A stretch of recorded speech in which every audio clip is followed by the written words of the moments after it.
Hello everyone, a very good morning, good afternoon, and good evening to all of you. This is your host Vaibhav. I welcome all of you to today's session of Daily Stock, in which we are going to consider the financial earnings release of the ride-hailing company Uber. And it is not only a ride-hailing company, but it also delivers various goods like food delivery, and it is also present in the freight segment.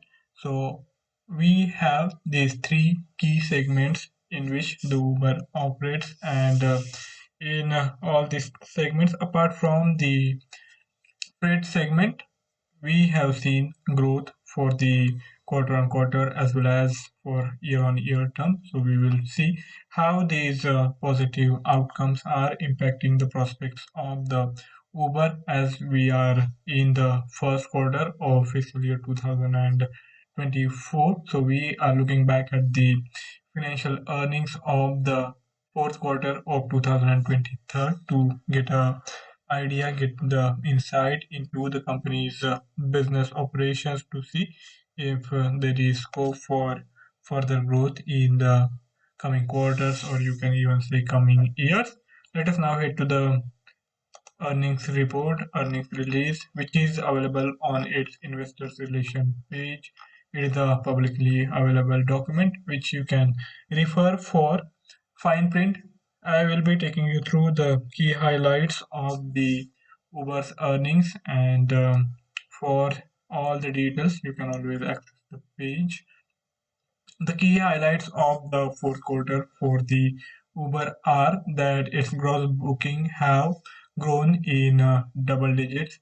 There is a increase in the revenue for the last quarter with this 15% increase in overall revenue.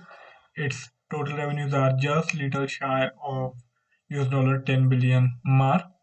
And as I said, the revenues from delivery and mobility segments have grown, whereas for the freight segment, there was decline in its revenue by 17%. So apart from that blip, we have steady growth in its platform. The monthly active platform users, the consumers, have grown 15%, which is a significant growth. And given the saturated market, if the company is able to not only sustain its existing active customers but to grow them, that is a significant win for the company, and that is one thing which is optim which is providing optimism to the investors at large. The trips have also grown. The gross booking is higher by 22%. The revenues, as I said earlier, also are up by 15%. The net income, which was in below 1 billion mark, and prior to that, for many quarters, the Uber remained in loss. So now that its profitability is getting to a level where it is sustaining the operations, and not only sustaining its operation but adding to the investors' wealth as well. For many years, the Uber was simply burning cash, and now it has been able to achieve the profitability in a sustainable way.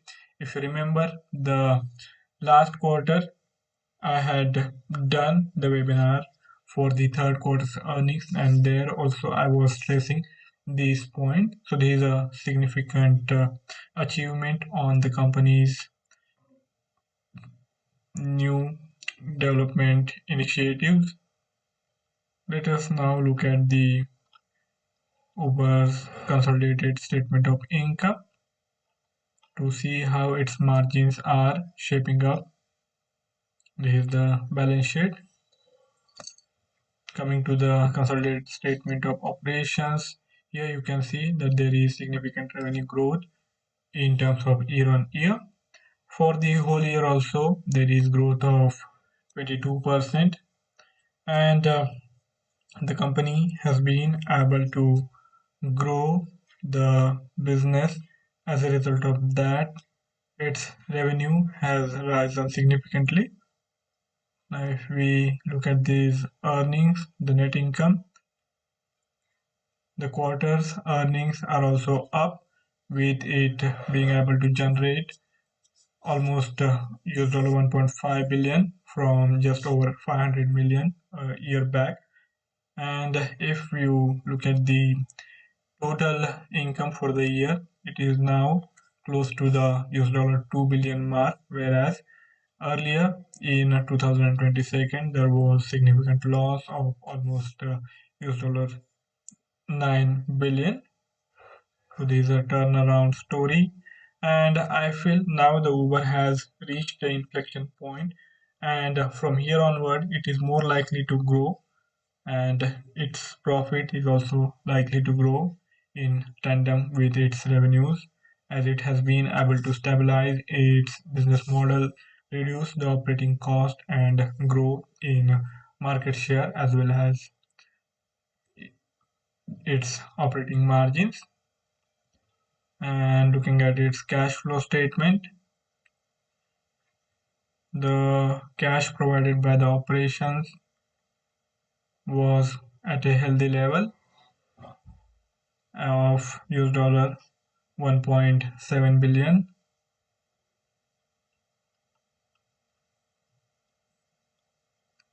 and that resulted in net free cash flow of US dollar 823 million, of which the company spent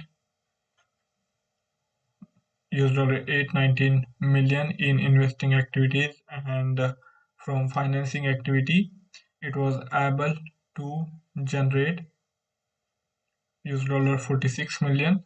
So because of this, there is not much of an increase in the net cash flow. Its cash and cash equivalent have grown just by a little over 100 million, 139 million US dollar to be precise, and that has increased its cash pile to US dollars 7 billion. Let us see how the company's forward guidance is shaping up. For that, we will have to go back to earlier pages.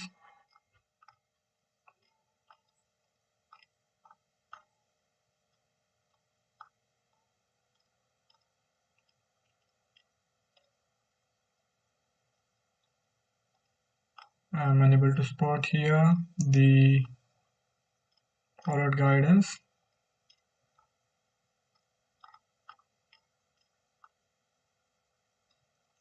So we don't really have the forward guidance at the moment, but I feel that this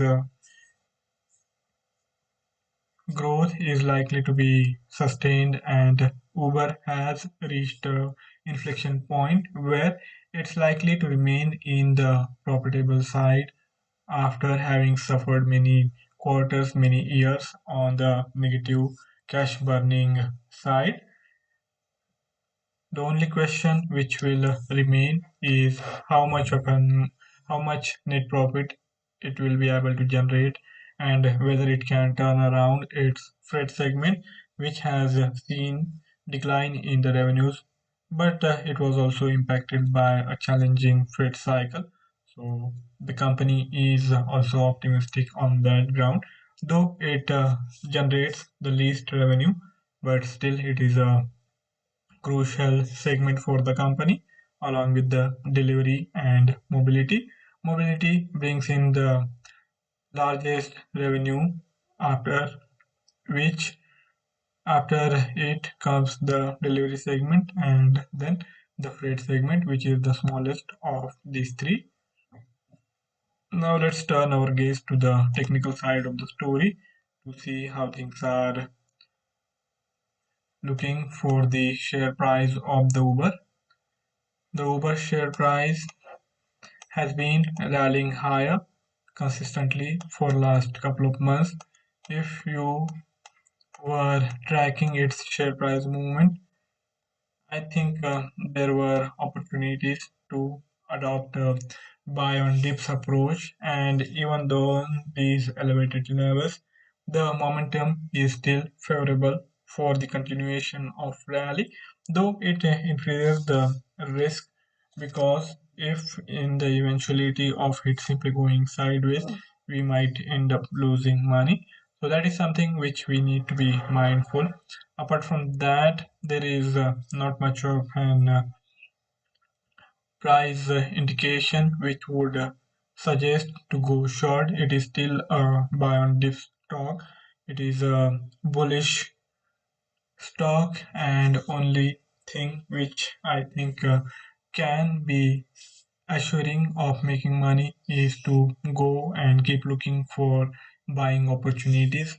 That is how it is, because it is simply making higher highs and higher lows. So unless there is a turnaround and a new low is made, we will have to go with the flow and keep looking for the opportunities to go long. Right now, after having seen its jump post the release of its earnings to this newer high, I feel we will have to wait it on the sidelines for it to consolidate and stabilize a little. The immediate swing low of these 67 is going to be crucial moving forward as well, as long as it holds that level and doesn't really decline much. Maybe after a week or so, we will be in a position to initiate a new long trade if it still shows the signs of continuing the rally and doesn't really make a low below this prior swing low. So that is how we will be able to make a fresh assessment. On the medium term, the things are not very different, but here also I think the opportunity to invest has passed. Not because it is likely to start declining again, maybe it will continue to rise. But here for us, the risk reward ratio also plays a crucial role, because if our assessment goes wrong, we don't really want to lose too much money. And simply by that metric, I feel we will have to take a cautious approach here and allow it to consolidate for a couple of months, couple of weeks, like this time where it was spending time on the higher side for a couple of months, and then in this consolidation phase it started to show the signs of rising again, and here we are with these fabulous gains of around 40 to 50%. And after having seen that opportunity pass, I think we will do well to simply sit on the sidelines rather than going headlong for a new trade. On the weekly front, on the long term front, the things are not very different. Here also, there has been a strong rally in its share price from the levels of around 40, where it made a recent swing low in the fourth quarter of last year in the month of October. From there on, it has been continuously rallying higher and higher. So right now, it is simply sitting on the top, and it doesn't really provide us a good risk reward ratio. That is the only reason I would recommend sitting on the sidelines and waiting for the better opportunities. Apart from that, the things are favorable for the continuation of its bull run, and in the short run, maybe we can indeed get some opportunities, but in the medium term to long term, the wait is likely to be longer. So we will have to be patient and willing to wait for the newer opportunity to trade and invest in the Uber from the long term perspective. That's all from my side for today's session. If any of you have any query or any idea to share, do write to me in the feedback, and I will be more than happy to take the discussion forward. If you have found this information provided useful for your trading and investing purpose, do write to me, and do like the video and subscribe to the Dukascopy webinar channel. Thank you all for joining in. Have a fabulous day ahead. See you next time around with equally interesting stock to work with. Do come back. Goodbye.